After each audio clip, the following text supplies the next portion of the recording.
Olá, sejam todos bem-vindos.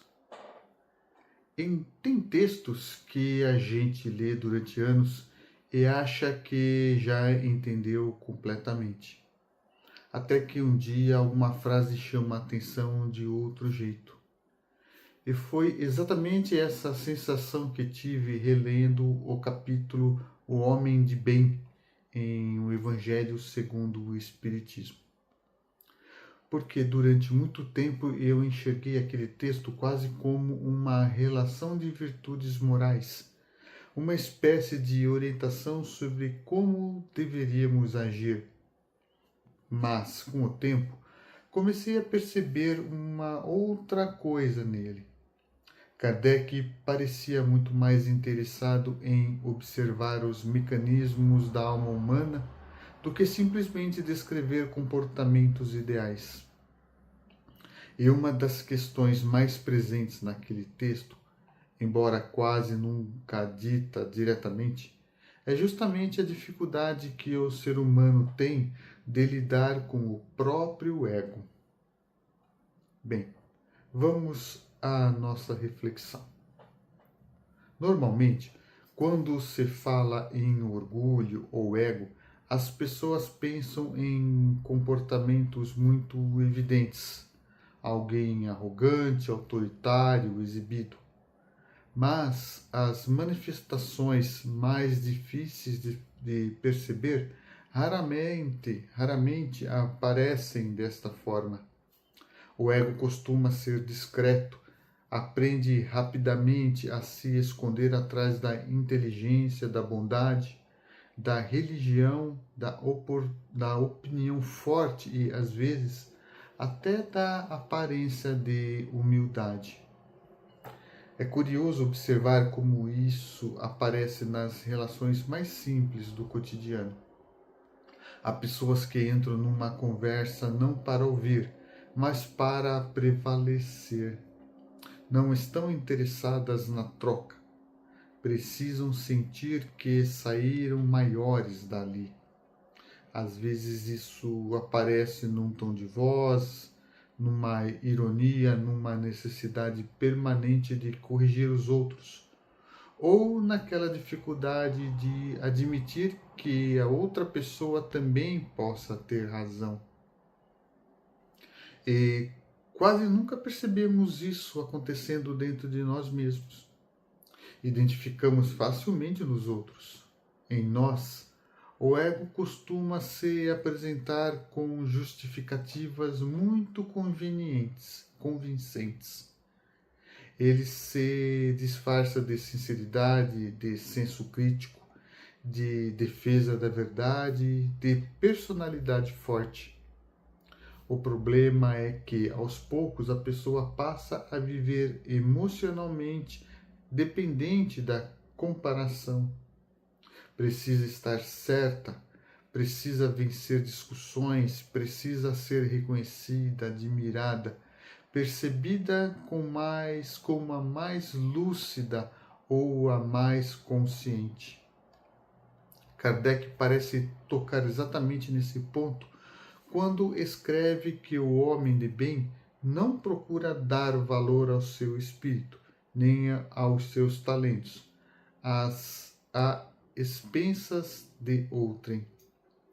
Essa frase é muito maior do que parece, porque existe um hábito profundamente humano de tentar crescer diminuindo alguém.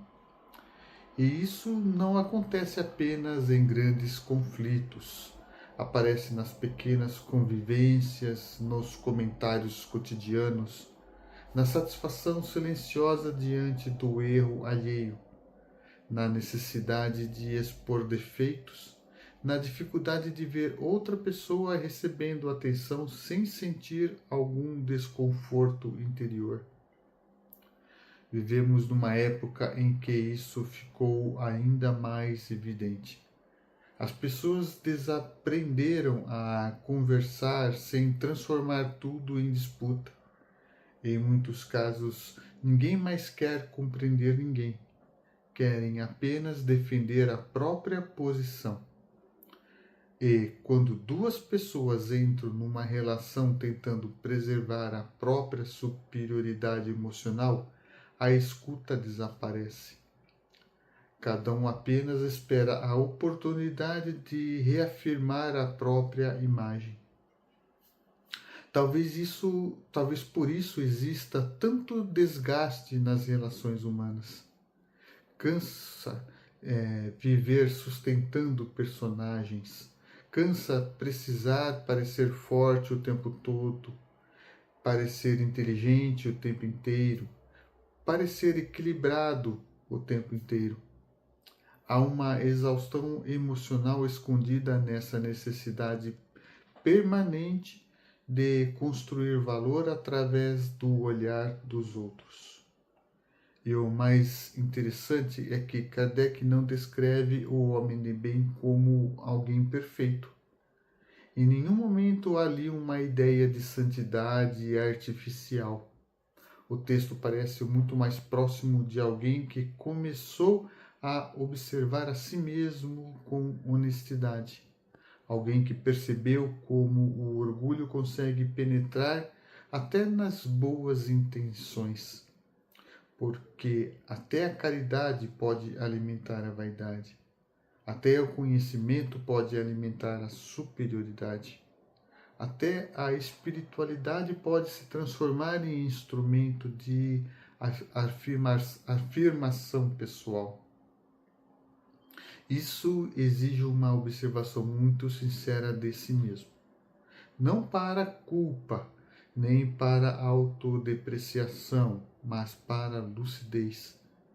Porque existem pessoas extremamente gentis por fora e profundamente endurecidas quando contrariadas.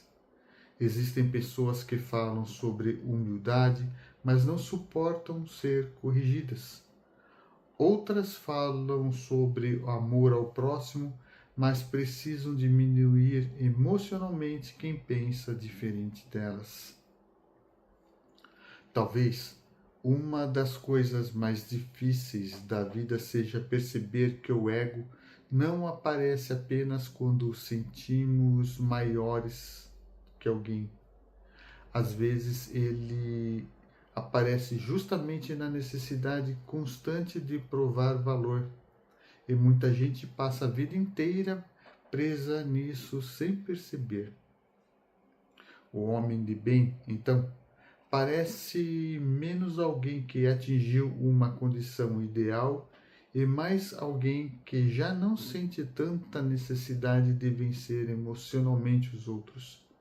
Alguém que consegue conversar sem transformar tudo em competição silenciosa, que não precisa humilhar para sentir força, nem diminuir para perceber valor em si mesmo. E isso muda completamente a maneira de conviver, porque quando a necessidade de superioridade diminui, a relação humana fica mais leve. A pessoa começa a ouvir melhor, reage menos, sente menos necessidade de se impor o tempo inteiro. E talvez seja exatamente aí que Kardec estivesse tentando chegar. Não numa aparência de virtude, mas numa forma mais madura e mais humana de existir diante dos outros. No próximo encontro, eu gostaria de conversar sobre uma coisa que parece cada vez mais presente no mundo atual, a necessidade quase permanente de julgar as pessoas. O meu muito obrigado e fiquem todos com Deus.